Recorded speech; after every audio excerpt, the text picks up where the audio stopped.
Rad Raygun is a side-scrolling action platformer in the vein of games such as Contra and Mega Man. It was released in 2013 for the Xbox 360 on Xbox Live Arcade, and it was developed by a small independent developer in Texas known as Trufun Entertainment. This was developed by two guys. The very first thing you'll notice about Rad Raygun is the unique graphical style.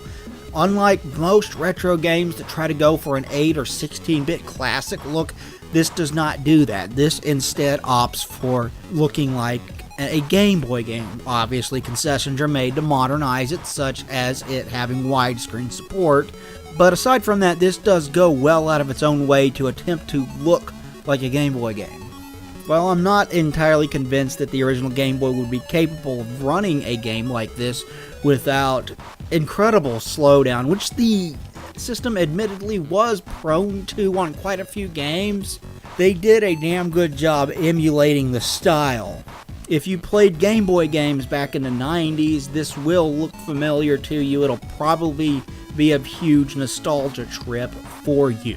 But it doesn't stop there. This goes the extra mile and tries to sound like a Game Boy game. So all the bleeps and bloops that you're familiar with from playing games such as Super Mario Land 2 and Kirby's Dream Land 1 and 2 are in this game. That will be another massive nostalgia trip for anybody who plays this. Not only does this look like a Game Boy game, it sounds like a Game Boy game. And that makes this unique. It really makes it stand out in the indie game scene, because I have not seen any other developer do this.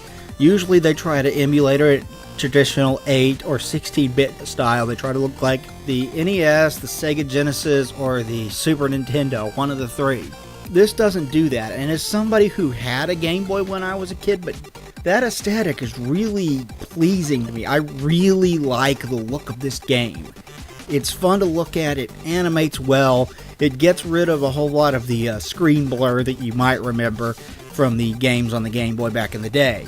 The sound is great as well. The music on this game, which I think is probably a bit more complex than something the Game Boy could have produced, even through headphones, because you may or may not know this, but you could have gotten stereo sound if you played the Game Boy through headphones, was done by Phantomin K, I think is how it's pronounced. Of course, this is his simplifying his own style just a little bit to go with the chiptune style of music that the Game Boy was traditionally used to produce.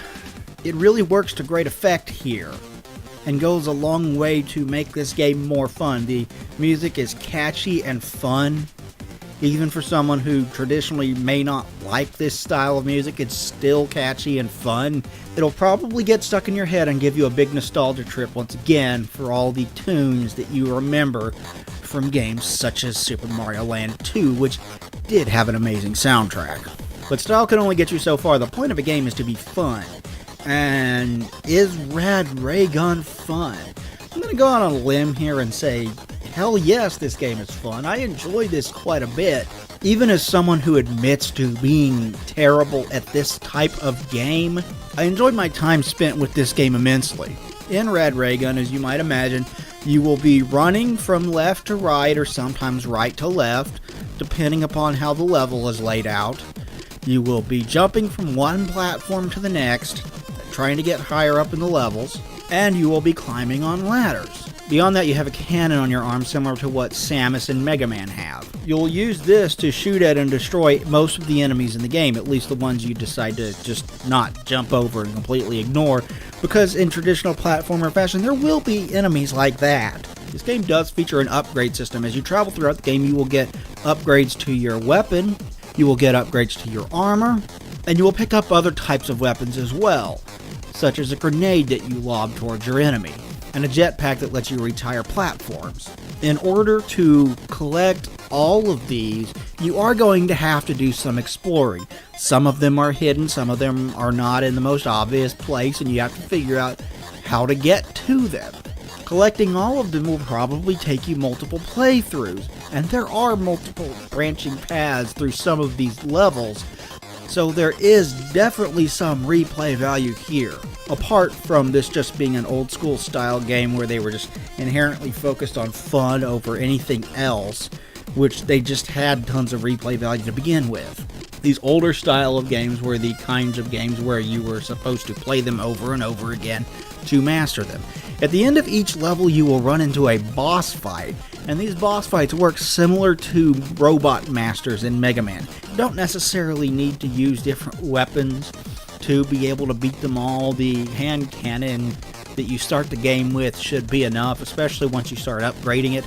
But not every boss fight is incredibly straightforward. There are tricks to beating some of them. This game also seems to be a big hit with speedrunners. If you search this game on YouTube, you're bound to run across a bunch of people attempting to beat the game as fast as they possibly can. So if you happen to be a speedrunner, there is that additional little bit of replay value for you. It's not all sunshine and roses though, because there are some problems with this game's gameplay. Every once in a while there'll be an object in the environment that looks like you can climb on top of it, but you cannot. And you will probably spend a little bit of time figuring that out.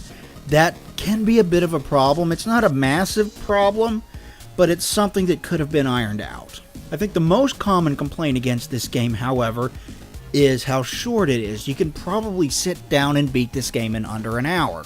Like I said, there is replay value, but being able to beat it in under an hour will probably get to a lot of people. However, you aren't paying much for this game to begin with. As I recall, it's only a couple of dollars on Xbox Live. So as far as I'm concerned, the length really isn't a problem because I do believe that you get your money's worth. Story-wise, this game is fairly simple and straightforward. You have a guy named Dr. Gunpei and his lab assistant Dr. Yokoi, who are creating robots in a lab. Dr. Yokoi accidentally gets fused with one of the robots and becomes Rad Raygun. And Rad Raygun, his name is a play on Ronald Reagan, in case you didn't pick up on that. Speaking of Ronald Reagan, he does play a part in this because this takes place in the 80s. And there's all kinds of references to 80s games and culture and stuff like that spread throughout this game.